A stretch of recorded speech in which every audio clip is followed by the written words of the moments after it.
হরে কৃষ্ণ, দণ্ডবত প্রণাম, happy new year. কার জন্য? প্রথম এই প্রশ্ন করেছিলেন যুধিষ্ঠির মহারাজকে ধর্মরাজ যক্ষরূপী। কা বার্তা, কা পন্থা, কিম আচার্য, কা গতি। বার্তা মানে জানার বিষয় কি? জানার বিষয় একটাই, যেমন আছে না, অহনে অনিভূতানি গচ্ছন্তি জমলাম।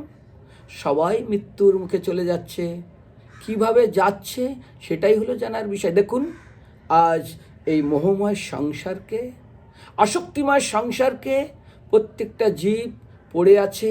আর এই সংসারকে বলা হচ্ছে কড়াই। কারণ খাবার তৈরি করতে কী লাগে? পাত্র লাগে। পাত্রটা কি? পাত্রটা হলো এই কড়াই, আসক্তি বা মোহময় কড়াই। এখানে পড়ে জীব ধীরে ধীরে মৃত্যুর দিকে এগিয়ে যাচ্ছে। মৃত্যুর দেবতা তাকে তার খাদ্য হিসেবে গ্রহণ করছে, বুঝতেই পারে না।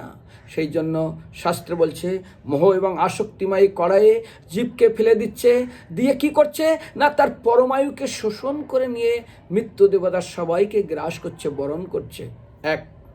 এই কড়াইয়ের আগুন কি? আগুন হলো এটাই, দিন আর রাত। ফেলেছে কাকে? জীবকে। কি হচ্ছে না তার পরমায়ুকে শোষণ করছে। কি দিয়ে খাবার তৈরি করছে? হাতা দিয়ে। হাতা কি? 6টা ঋতু। আর এই ঋতু দিয়ে হাতা দিয়ে খাবার তৈরি করছে, তার আয়ুকে শোষণ করছে, করে প্রত্যেকটা জীবকে মৃত্যুর দেবতা আয়ুকে শোষণ করে তার খাদ্য হিসেবে প্রস্তুত করে সবাইকে গ্রহণ করছে। অর্থাৎ প্রত্যেকটা জীবের জীবনলীলা সমাপ্ত।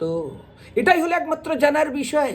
চিন্তা করুন, যদি আমরা ছোটবেলায় দেখতাম হারিকেন জ্বালিয়ে পড়তাম, হারিকেনের আলোকে অকারণ জ্বালিয়ে রাখতাম না রে, হারিকেনের লাইট পড়ছে, কেরাসিন পড়ে যাচ্ছে, কম করো, কমাতাম, কারণ কেরাসিন বেশি পোড়ানো যাবে না। টর্চ লাইট ব্যবহার করতাম রাস্তায় চলতে, এই কম জ্বালা, ব্যাটারি পুড়ে যাবে, ব্যাটারি তাড়াতাড়ি শেষ হয়ে যাবে, কম জ্বালাতাম। ভাই, হারিকেনের কেরাসিন, ব্যাটারি, টর্চ লাইটের ব্যাটারি কমে যাচ্ছে বলে এত সাবধান। প্রত্যেক দিন যে যমরাজ আপনার পরমায়ুকে শোষণ করছে, রন্ধন করে তিনি গ্রহণ করছে, আপনাকে মৃত্যুর মুখে ধাকেল দিচ্ছে, সেটা আপনি দেখতে পাচ্ছেন না।